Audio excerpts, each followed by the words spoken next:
The credit alert notification appeared on my phone at 11:42 p.m. on a Tuesday night. New account opened. Business Express credit line, $75,000. I sat up in bed, staring at the screen in the darkness of my bedroom.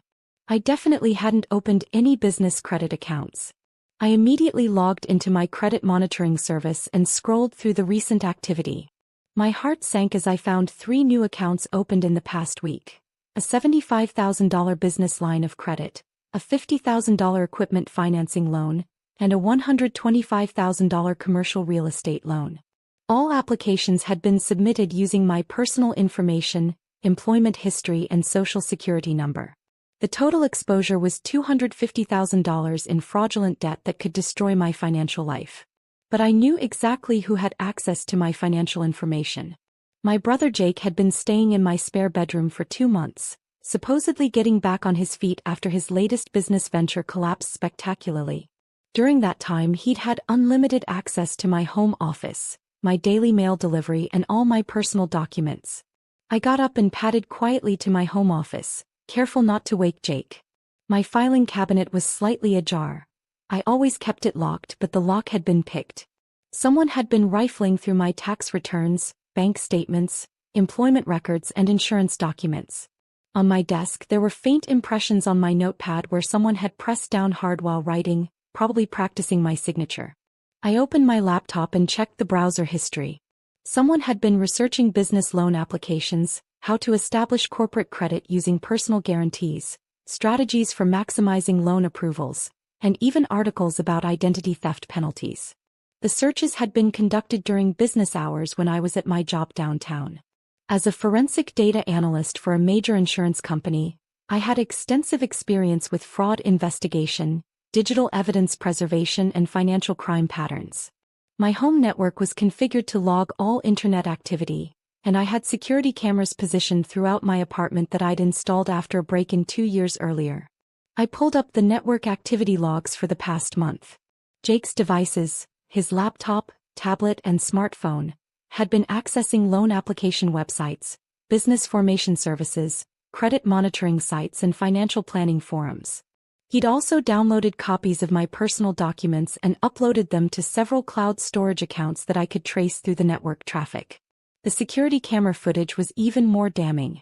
Clear video showed Jake sitting at my desk last Tuesday, methodically photographing my tax returns and employment verification letters with his phone. In another clip from Thursday, he was practicing my signature while holding my driver's license for reference, testing different pens and writing styles. But the most incriminating evidence was audio from my smart home system. Jake had made several phone calls from my living room, not realizing that my voice assistant automatically logged and stored conversations containing financial keywords like loan, credit, fraud, and identity theft. In one recorded call from last week, Jake told someone, "Your credit is perfect and you're too stupid to use it. I'll make millions with these loans and pay everything back before you even notice." She's one of those boring, conservative types who never takes financial risks. In another conversation he bragged, "My sister is this uptight data analyst who never does anything interesting with money. She has perfect credit and no debt, so I can probably get approved for anything using her information. She's too trusting and disorganized to suspect anything until it's too late." The next morning, I watched Jake get ready for what he called important business meetings. He was wearing his best suit, one I'd bought him for job interviews, and carrying a new leather briefcase filled with documents I recognized as copies of my financial records. "Big day today?" I asked casually while making coffee, keeping my voice neutral and interested. "Huge day," Jake replied confidently, adjusting his tie in the hallway mirror. "I'm finalizing some major business deals that are going to change everything. Within 6 months, I'll be running a multi-million-dollar operation." "That sounds exciting. What kind of business are you starting?" "Import-export company specializing in high-end electronics from overseas. Consumer devices, computer components, that sort of thing. The profit margins are incredible if you have enough capital to get started properly." "How are you financing the startup costs?" "That sounds like it would require significant investment." Jake's expression became evasive and he avoided direct eye contact. "I've got some investors lined up. Silent partners who recognize my business acumen and want to work with someone who knows how to make serious money. That's wonderful, I said. I hope everything works out for you. Oh, it will, Jake said with complete confidence.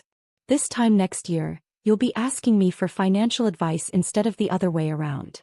After Jake left for his meetings, I called the 3 banks that had approved the fraudulent loans.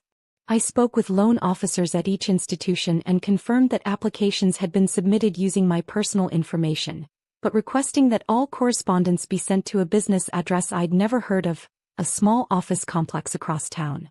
The loan officers were shocked when I explained that I hadn't applied for any business loans and that someone was using my identity fraudulently. Ms. Peterson, these applications were approved based on your excellent credit history, stable employment, and comprehensive financial documentation, said Sandra Mills from Business Express Credit. The applicant provided tax returns, bank statements, employment verification, and even credit reports. Everything appeared legitimate. Those documents were stolen from my home, I explained. I need to file fraud reports immediately and freeze all accounts. We'll freeze the accounts pending investigation, Sandra assured me. This appears to be sophisticated identity theft. You should contact law enforcement immediately. This level of fraud typically involves federal charges. I spent the morning filing fraud reports with all 3 banks, reporting the identity theft to the Federal Trade Commission, and documenting everything for my insurance company. Then I called Detective Ray Thompson from the Financial Crimes Division, whom I'd worked with on several insurance fraud cases over the years. Detective Thompson? This is Angela Peterson from Consolidated Insurance. I need to report identity theft and business loan fraud. I have extensive evidence including video footage, audio recordings, and digital forensics. How extensive are we talking? He asked, his interest clearly piqued. Complete documentation of a systematic fraud scheme including network logs, security camera footage, audio recordings of the perpetrator admitting to the crimes, and a timeline showing premeditation over several weeks. That's more evidence than we usually see in identity theft cases. Can you come in this afternoon? Bring everything you have. At 2 p.m., I sat in Detective Thompson's office with 2 thick folders of printed evidence and a laptop containing digital files. The documentation was overwhelming: screenshots of fraudulent loan applications, network activity logs showing Jake's research into business loan fraud, security camera footage of him stealing my documents, audio recordings of him bragging about his scheme, and a detailed timeline showing his systematic approach to identity theft. Angela, this is some of the most comprehensive fraud evidence I've seen in 15 years of financial crimes investigation, Detective Thompson said, reviewing the materials spread across his desk. You documented everything. I'm a forensic data analyst by profession. I know how to preserve digital evidence, maintain chain of custody, and build cases that will hold up in court. Detective Thompson examined the bank statements showing the fraudulent accounts and loan disbursements. Your brother obtained $250,000 in business loans using your identity. The applications show sophisticated planning, premeditation, and knowledge of banking procedures. He's been living in my apartment for 2 months, systematically collecting my personal information. The camera footage shows him photographing my documents over several weeks, not just a single opportunistic theft. The audio recordings are particularly damaging, Detective Thompson noted, playing back Jake's recorded conversations. He explicitly admits to identity theft and fraud. He also demonstrates clear knowledge that his actions were criminal and that he was deceiving you. What kind of charges are we looking at? I asked. Identity theft, bank fraud, wire fraud, and potentially money laundering if he's moving funds between accounts to hide the source. With this amount of money involved and evidence of premeditation, we're definitely talking about federal charges. He could be looking at 8 to 10 years in prison. Detective Thompson leaned back in his chair. There's something else you should know. We've been tracking a pattern of family-based identity theft cases recently. Perpetrators often target relatives because they have easy access to personal information and they assume family loyalty will prevent prosecution. Jake definitely assumed I wouldn't catch him or wouldn't pursue charges if I did, I said. The sophistication of his scheme suggests this isn't his first time committing fraud. We'll run his background and see if there are other victims we don't know about. That evening, Jake returned home in an excellent mood, carrying shopping bags from expensive stores and practically bouncing with excitement. "Angela, you'll never guess what happened today." He set down bags from Nordstrom Apple Store and a high-end luggage retailer. "All my business financing came through. I now have access to over $250,000 in working capital." "That's wonderful," I said, maintaining my supportive sister act. "Your investors must really believe in your business plan." "They do. In fact, I've already started making some strategic purchases for the company." He showed me a new Rolex Submariner watch, an expensive Italian leather briefcase, and a top-of-the-line MacBook Pro. "Image is everything in international business. You have to look successful to attract the right clients and partners." "That makes sense. When do you expect to start seeing returns on your investment?" "Within 90 days, I should be generating enough revenue to pay back the initial loans and start expanding operations. This time next year I'll probably be worth millions. Maybe I'll even hire you to do my corporate accounting." Jake spent the next hour showing me business cards he'd had printed with gold embossing, a company website he'd hired a developer to create, and incorporation documents for his new business, Peterson International Trading LLC. He'd used the fraudulent loan money to create an elaborate facade of legitimate business operations. "I've rented an executive office suite in the financial district, hired a receptionist and a secretary, and even put a down payment on a warehouse facility for inventory storage," he said proudly. "This is going to be the business venture that finally makes me rich and proves everyone wrong about my abilities." What Jake didn't realize was that none of the loans he'd obtained were actually his responsibility. Since he'd used my identity and credit history, I was legally liable for all $250,000 in debt if the fraud wasn't discovered and prosecuted. His business empire was built on my financial reputation, and his failure would destroy my credit rating. The next morning, Detective Thompson called with an update from his investigation. "We've traced the business address your brother listed on the loan applications. It's a small executive office he rented using cash payments and fake business references. We also found the warehouse facility and confirmed he's been spending the loan money on business setup costs and personal luxury purchases." "What's the next step in the investigation?" "We're preparing search warrants for the office, warehouse, and your apartment. We want to seize all evidence of the fraud and any assets purchased with the stolen loan money. The prosecutor wants an airtight case before we file federal charges." "When will you execute the warrants?" "Tomorrow morning around 9 a.m. We'll need you to be present when we search your apartment since it's your primary residence. Can you arrange to be available?" "Absolutely. I'll make sure I'm home. One more thing. Don't let on to your brother that you know about the fraud. We want to catch him with all the evidence in place before he has a chance to destroy anything or flee." The next morning, I woke up early and waited for Jake to leave for his fake office. He left at 8:30 a.m. as usual, carrying his expensive briefcase and talking loudly on his phone about important business calls he needed to make in meetings with potential overseas suppliers. At 9:15 a.m., Detective Thompson arrived with 3 other officers, a federal agent and several evidence technicians carrying boxes and camera equipment. They presented me with search warrants for my apartment and Jake's rented office space. "We'll be as careful as possible with your belongings," Detective Thompson assured me as his team began systematically documenting and seizing evidence from my home office and Jake's temporary bedroom. "We found additional fraudulent documents," one of the evidence technicians told Detective Thompson, holding up fake business licenses, forged bank statements and counterfeit corporate seals. "Your brother created an entire fictional business empire using your sister's credit and identity." They seized Jake's laptop, tablet, smartphone, several boxes of financial documents, printed loan applications and copies of my personal information that he'd been storing in his room. They also photographed the notepad with signature practice marks, collected fingerprint evidence from my filing cabinet, and documented the sophisticated setup he'd created for identity theft. At 11:30 a.m. my phone rang. It was Jake calling from his rented office space. "Angela, there are FBI agents and police officers here with search warrants." His voice was panicked and confused. "They're taking all my business equipment, computers and documents. They're saying something about identity theft and federal fraud charges. What's going on? Did someone steal your identity?" "I have no idea what's happening," I said calmly, following Detective Thompson's instructions to not reveal my involvement. You should cooperate with them completely and answer all their questions honestly. They're asking about loan applications and bank fraud. They want to know where I got the money to start my business. This is insane. I haven't done anything wrong. I have legitimate investors and proper business licenses. Just tell them the truth about your business, Jake. If everything is legal and legitimate, you have nothing to worry about. They're putting everything in evidence boxes and taking my computers.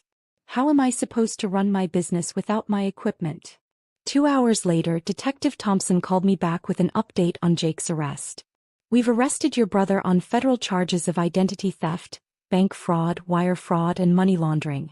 He initially denied everything and claimed his business was legitimate, but when we showed him the video evidence of him stealing your documents and the audio recordings of him admitting to fraud, he broke down and confessed to the entire scheme.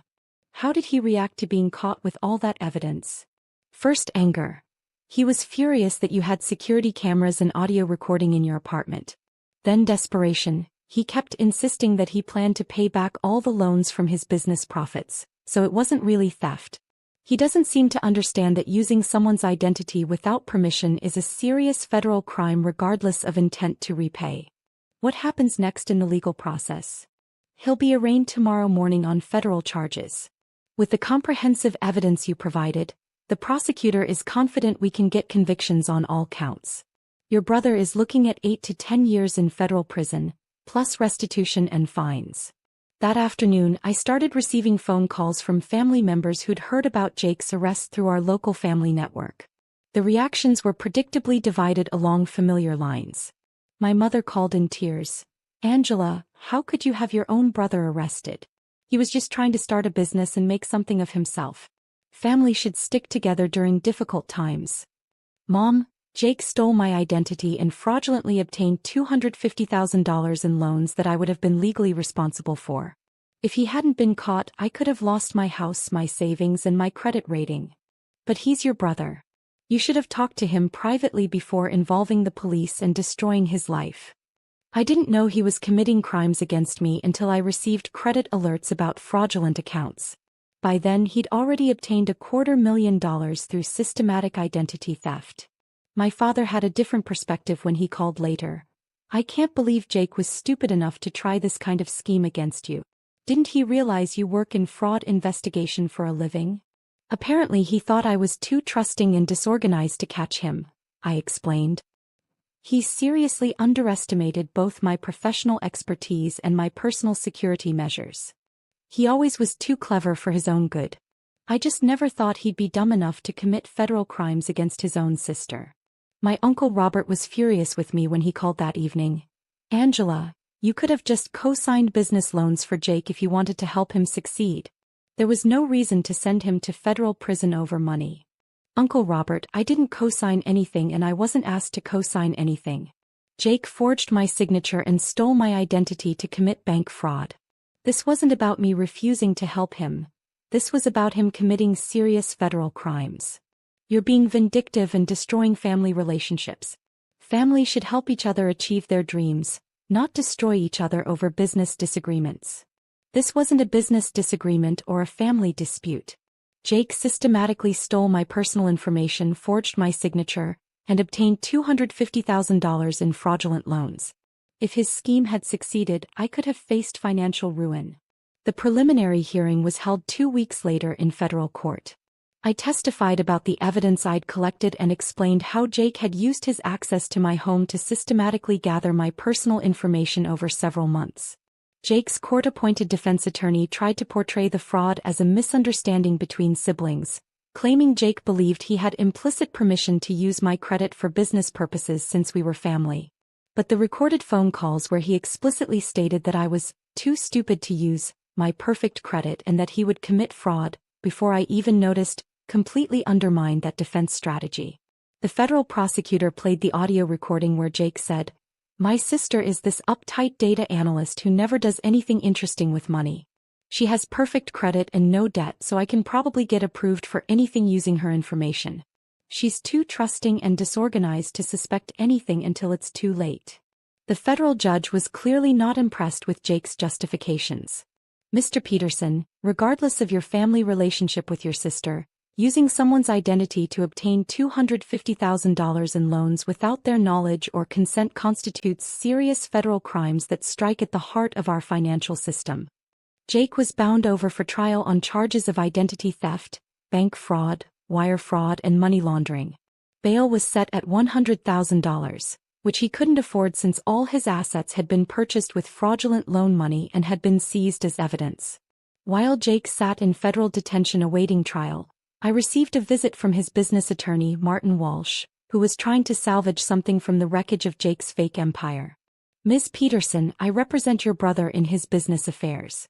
I wanted to discuss the impact of these criminal charges on his company operations and see if we can work out some kind of arrangement. What kind of business operations? His entire company was funded with fraudulent loans obtained through identity theft. Well, regardless of the funding source, he did establish legitimate business contracts, lease agreements, and employment relationships. Several people are now unemployed because of his arrest, and suppliers are demanding payment for services already rendered. Mr. Walsh, Jake's entire business was built on stolen money obtained through identity theft. Any contracts he signed were based on fraudulent financing that he had no legal right to access. Jake asked me to speak with you about possibly testifying as a character witness at his trial. As his sister and the victim of his crimes, your support could significantly impact his sentencing and help the judge understand that this was a family matter that got out of hand. My support? Jake stole my identity and committed $250,000 worth of fraud using my personal information. He could have completely destroyed my financial life to fund his fake business empire. Martin Walsh looked frustrated and desperate. Ms. Peterson, your brother is facing 8 to 10 years in federal prison. His children will grow up without their father. Is that really proportional punishment for what you consider a family financial dispute? This wasn't a family financial dispute or a business disagreement. Jake committed premeditated federal crimes involving $250,000. He systematically stole my personal information over several months and created an elaborate fraud scheme designed to deceive multiple financial institutions.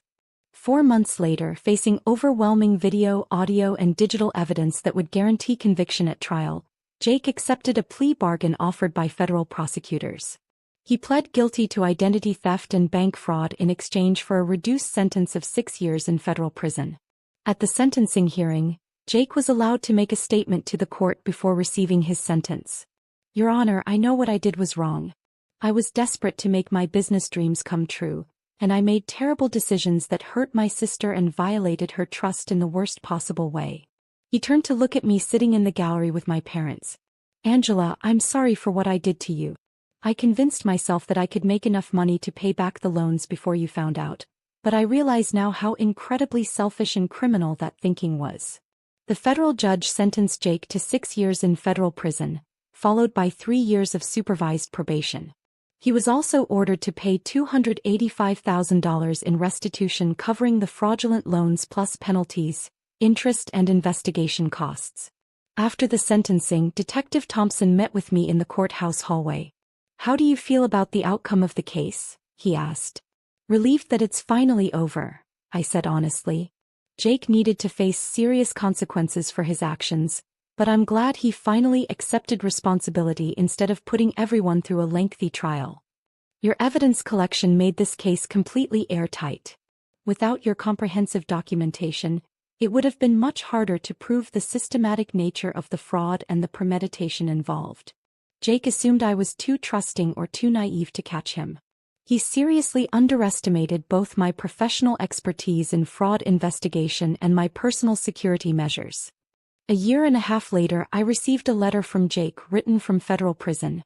Dear Angela, I've had a lot of time to think about what I did and why I did it. I was jealous of your financial stability and professional success, and frustrated with my own repeated business failures. Instead of asking for legitimate help or finding legal solutions to my problems, I chose to betray your trust and commit serious federal crimes. I know now that my actions could have completely destroyed your financial life. Those loans were in your name with your credit backing them, and if I hadn't been caught, you would have been legally responsible for $250,000 in debt you didn't create. I was willing to risk your entire future to fund my business fantasies. I don't expect you to forgive me, But I want you to know that I understand why you had to report me to the police. You were protecting yourself from the consequences of my crimes, just like anyone should do when they're the victim of identity theft. The other inmates here think I'm crazy for not being angry at you for turning in family. But you didn't turn me in. You documented evidence of federal crimes I committed against you. There's a big difference between reporting crimes and betraying family. I hope someday we can rebuild our relationship, but I understand if you can never trust me again. I proved that I was willing to destroy your life to chase my own dreams, and that's not something a person gets over easily. Your brother Jake. I never responded to that letter. Jake served 5 years of his 6-year sentence and was released on good behavior for participating in prison education programs. He now works at a construction company in another state and is required to check in with a federal probation officer every month. Our parents still believe I should have handled it within the family, instead of involving law enforcement. They think Jake's punishment was too harsh for what they call a family business dispute that got out of hand. But identity theft isn't a family business dispute. Bank fraud isn't a family disagreement that got out of hand. When someone systematically steals your personal information, forges your signature, and obtains $250,000 in fraudulent loans using your identity, that's a serious federal crime regardless of whether you share DNA with the perpetrator. Jake gambled that family loyalty would protect him from the consequences of his crimes. He assumed I would be too shocked, too guilty, or too concerned about family harmony to pursue federal charges against my own brother. He was completely wrong. Family relationships don't create immunity from federal law. Trust, once broken by systematic fraud and betrayal, cannot be repaired by simply promising to pay money back or claiming good intentions. And someone who is willing to destroy your financial life to fund their business dreams has demonstrated that they value their ambitions far more than your welfare.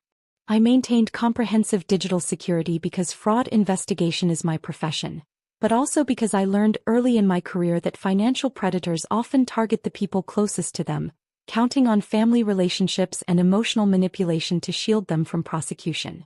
Jake spent months planning his elaborate fraud scheme, confident that I would never discover it or never have enough evidence to stop him if I did. The security cameras, network logs, audio recordings, and detailed financial documentation proved him completely wrong. Sometimes protecting yourself means being willing to prosecute the people who are supposed to love you. Sometimes family loyalty means being loyal to legal boundaries and ethical behavior instead of criminal schemes and fraudulent activities. And sometimes the people who tell you to handle it within the family are the same people who would never risk their own credit rating, financial security, or professional reputation to enable someone else's federal crimes. The sound of the warrant being signed that morning wasn't just the sound of justice being served. It was the sound of consequences finally catching up with someone who believed family relationships would protect him from the federal laws he'd systematically broken. They didn't.